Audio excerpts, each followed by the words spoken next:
Hello, good morning sa aking mga amiga diyan. Good morning. Ari nga at ako ay nabangon na. Bago ang lahat, mga amiga, mga amigo, magandang umaga. Isi-share ko lang sa inyo ang aking mga gagawin sa araw-araw sa tuwing ako ay nagising sa umaga. Ayan, ang aking higaan. Hindi siya masyadong magulo dahil ako lang ang natutulog, kaya parang hindi masyadong nagulo. At ito na nga, i-share ko sa inyo mga amigo, mga amiga, aking ginagawa sa tuwing umaga. Ako ay nasilip din sa aking kunting kusina at napakagulo ng mga hugasin. Ari nga at ako ay kumuha na ng takore at ako ay magkakape muna bago ko sisimulan ng aking mga gawaing bahay. At ito nga, ayan, may natira pa pala akong ulam kagabi.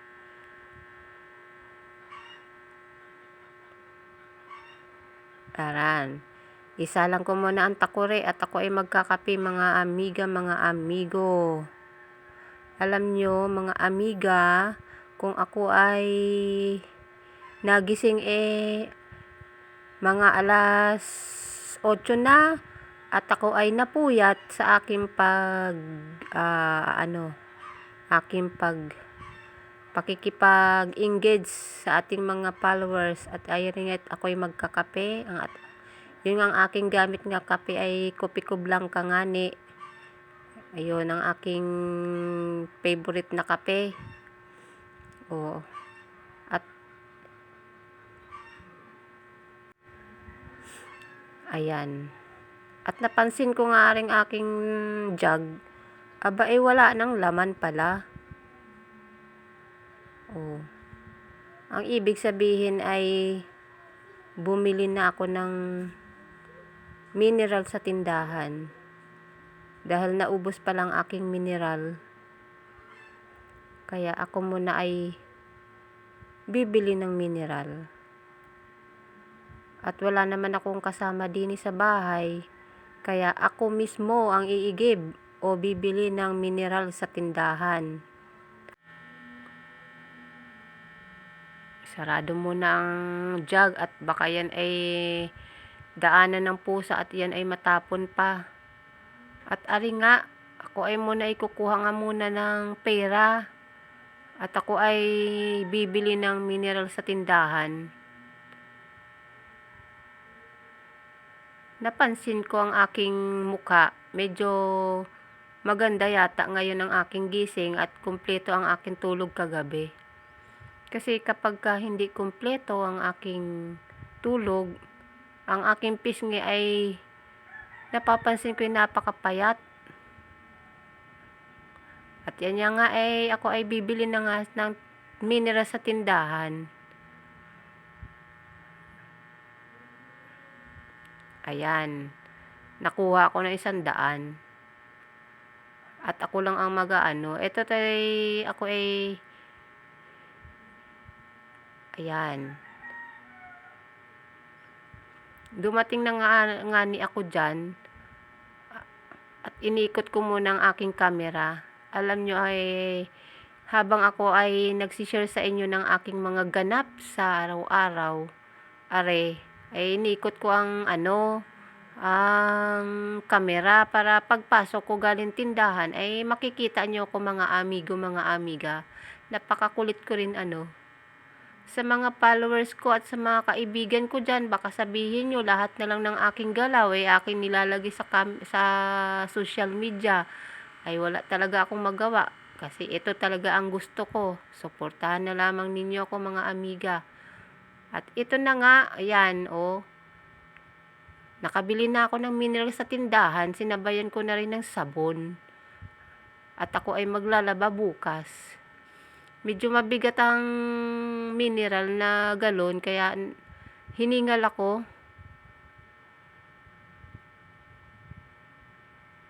Iusog ko muna yung jug at baka ito ay mahulog. At ang aking pag-i-edit mga amigo, mga amiga, ito ay tinatry ko lang. Ayan o, napakabigat niyan eh. Ako lang ang niyan, buhat. Dahil nga sa wala nga akong kasama din sa bahay. Wala akong mautusan. Napakahirap talaga na walang mautusan din sa bahay. Kaya akin lahat ng trabaho.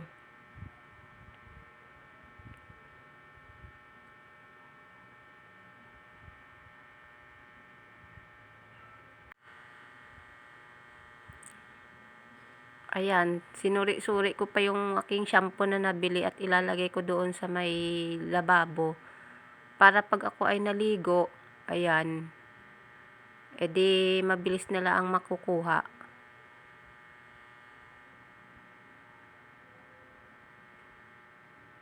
Surf nga pala ang aking ginagamit sa aking paglalaba. Dahil mabilis itong banlawan at hindi masyadong mahirap banlawan. Kapag ibang sabon kasi masyadong madulas, ang surf ay gustong gusto ko.